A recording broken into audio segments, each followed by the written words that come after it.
미국 증시 어제 하락했습니다. 다우 마이너스 1.14%, S&P 마이너스 0.76%, 나스닥 마이너스 0.18% 기록했어요. 트럼프가 캐나다산 철강과 알루미늄에 추가 관세를 25%에서 50%로 올린다고 했다가 백악관이 번복하는 혼선이 있었습니다. 이런 불확실성 때문에 시장이 하락했죠. 트럼프는 캐나다를 겨냥해서 전력 관련 국가 비상사태도 선포할 거라고 했는데요.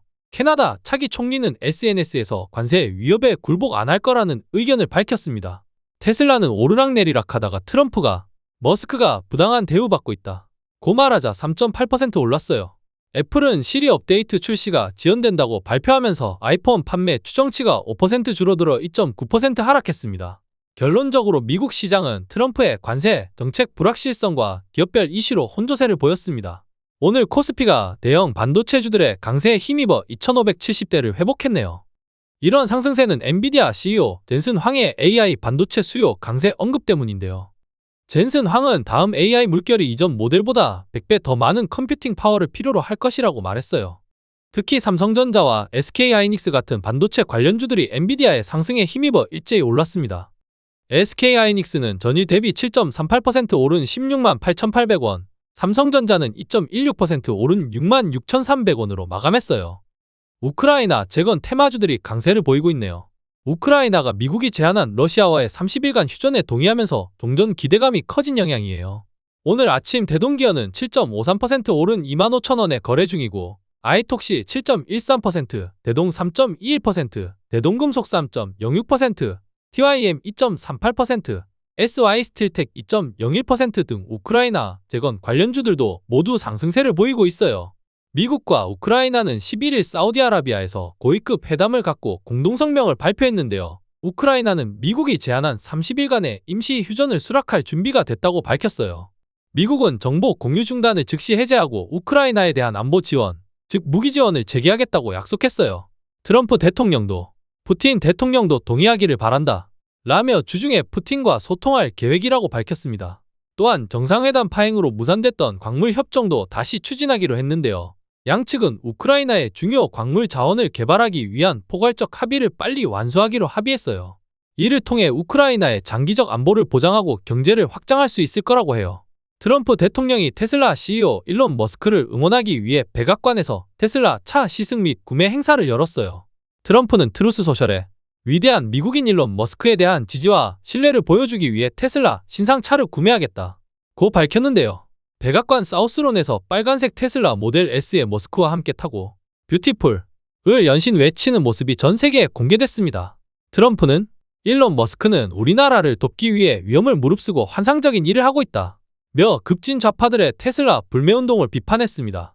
머스크도 트럼프 행정부의 훌륭한 정책에 힘입어 테슬라가 향후 2년 안에 미국 내차 생산량을 2배로 늘릴 것이라고 화답했답니다.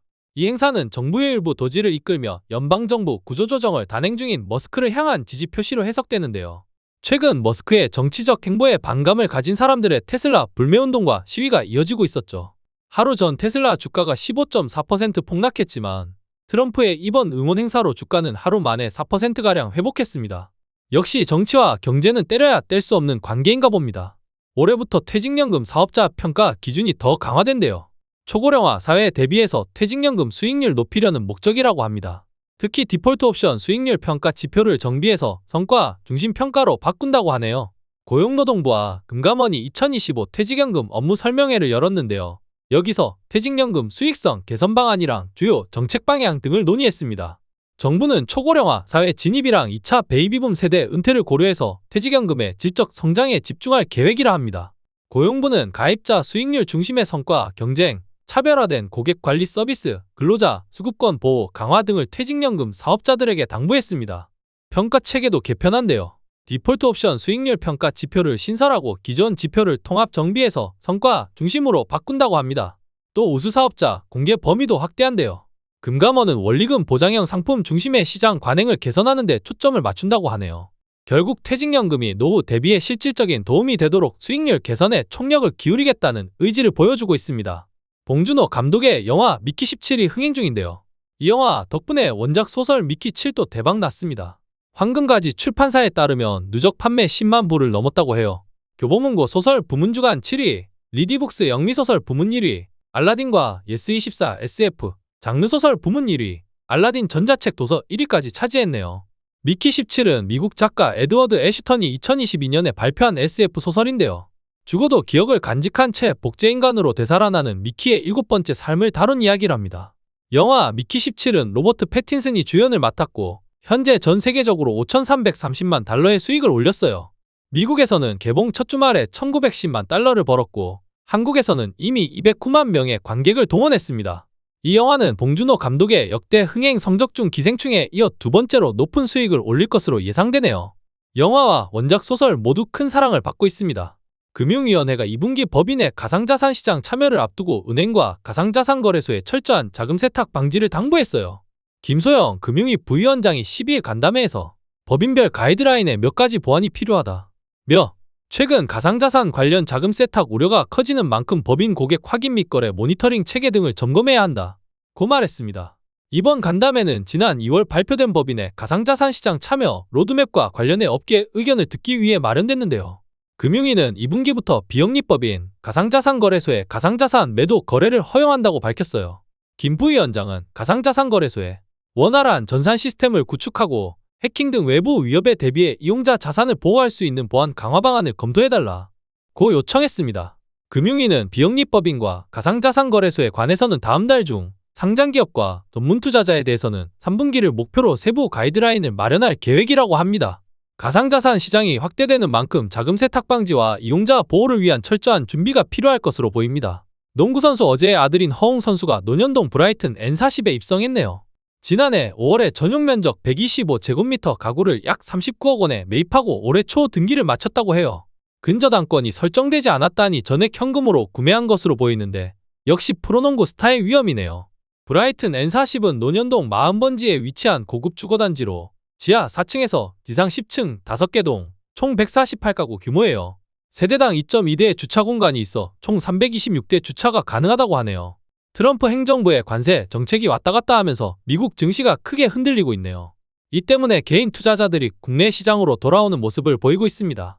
지난 3월 11일 기준으로 개인 투자자들이 가장 많이 순매수한 ETF는 코덱스 레버리지였어요. 하루 만에 무려 689억 원어치를 순매수했다고 합니다. 이 ETF는 코스피 200 지수가 오를 때 일별 등락률을 2배로 추종하는 상품이죠. 그 다음으로는 코덱스 코스닥 150 레버리지 375억 원, 코덱스 200 타겟 위클리 커버드콜 116억 원, 코덱스 200 108억 원 순으로 많이 매수했습니다. 모두 국내 지수를 추종하는 ETF들이에요.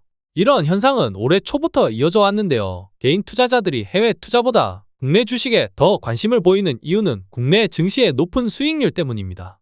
하지만 전문가들은 국내 증시의 강세가 오래 지속되기는 어려울 것이라고 경고합니다. 트럼프의 갑작스러운 중국, 멕시코, 캐나다에 대한 추가 관세 발표 이후 코스피 지수가 3.39% 급락한 것처럼 미국의 관세 정책에 따라 변동성이 커질 수 있기 때문이죠. 결국 미국 증시의 불확실성이 국내 투자자들을 한국 시장으로 돌아오게 만들었지만 글로벌 경제 상황에 따라 국내 시장도 언제든 흔들릴 수 있다는 점을 염두에 두어야 할 것 같습니다. 현대자동차가 12일에 2025 포터2 일렉트릭을 출시했다고 발표했네요. 기존 고객들의 의견을 반영해서 실용성과 편의성을 모두 개선했습니다. 농어촌 비포장도로 운전할 때 배터리 지상고가 낮아 불편했던 점도 해결했어요. 지상고를 10mm 높였고 야간 충전 시 잘 보이도록 충전고 상단에 LED 조명도 추가했습니다. 결론적으로 현대차는 포터2 일렉트릭의 충전 속도, 주행거리, 지상고 등 실질적인 부분들을 개선해 상품 경쟁력을 한층 높였네요.